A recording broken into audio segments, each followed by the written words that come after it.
Grand Teacher relate les histoires de la finance. Bienvenue dans le podcast de Grand Teacher relate, le podcast où l'histoire rencontre l'économie. Aujourd'hui, nous plongeons au cœur de la présidence de deux hommes. Deux présidents qui, malgré leurs différences, ont façonné les marchés financiers mondiaux. George Herbert Walker Bush et son fils, George Walker Bush. Mais cette histoire ne parle pas seulement de politique. Elle parle de guerre, de crise et des mouvements soudains des bourses mondiales. Imaginez-vous, devant votre écran d'ordinateur en 1990. Le marché commence à trembler.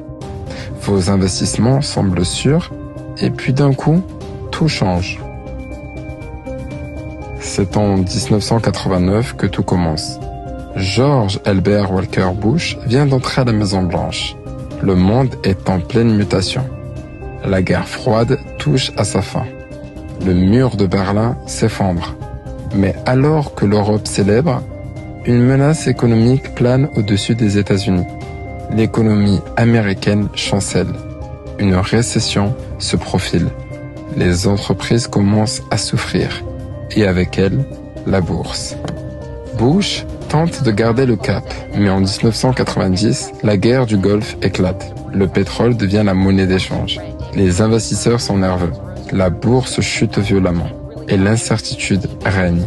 Mais après un conflit court et décisif, le marché se redresse. Les actions rebondissent. Le soulagement est palpable, mais la récession ne pardonne pas. Bush finit son mandat avec une économie affaiblie. C'est là que son fils, George Walker Bush, entre en scène.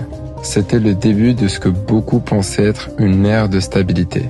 Mais en vérité, c'était juste avant la tempête.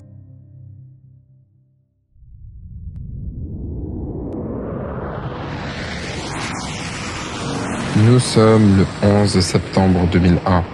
Une journée qui changera à jamais le monde. Vous êtes assis à votre bureau, regardant les chiffres de la bourse. Et soudain, l'impensable se produit. Les tours du World Trade Center s'effondrent sous vos yeux. Le Dow Jones chute de plus de 7% en une seule journée. Le pays est sous le choc et avec lui, les marchés financiers. La présidence de George Walker Bush se transforme en une bataille contre l'incertitude économique. Il prend des mesures drastiques. Des réductions d'impôts massifs sont mises en place pour relancer l'économie. Les investisseurs reprennent un peu confiance, mais ce n'est qu'un répit temporaire. Le véritable cataclysme arrive en 2008. Vous regardez les chiffres, ils semblent irréels. Le marché immobilier s'effondre. Des banques entières sont au bord du gouffre. Lehman Brothers fait faillite. C'est la pire crise financière depuis la Grande Dépression. Le Dow Jones perd près de 30% de sa valeur en quelques mois. Des milliers d'investisseurs perdent tout. L'Amérique est en état de choc. George Walker Bush, à la fin de son second mandat, signe le plan de sauvetage des banques, le TARP, pour un montant de 700 milliards de dollars. Une somme astronomique pour sauver ce qu'il peut encore l'être. Les présidences des deux George Bush auront marqué l'histoire de la bourse. Crise géopolitique, guerre et récession. Elles auront laissé des traces indélébiles sur les marchés financiers. Merci de nous avoir écoutés sur Grand Teacher relate. Aujourd'hui, nous avons vu comment l'histoire d'un père et d'un fils président a façonné d'un temps ironique non seulement l'Amérique, mais aussi le destin de millions d'investisseurs à travers le monde.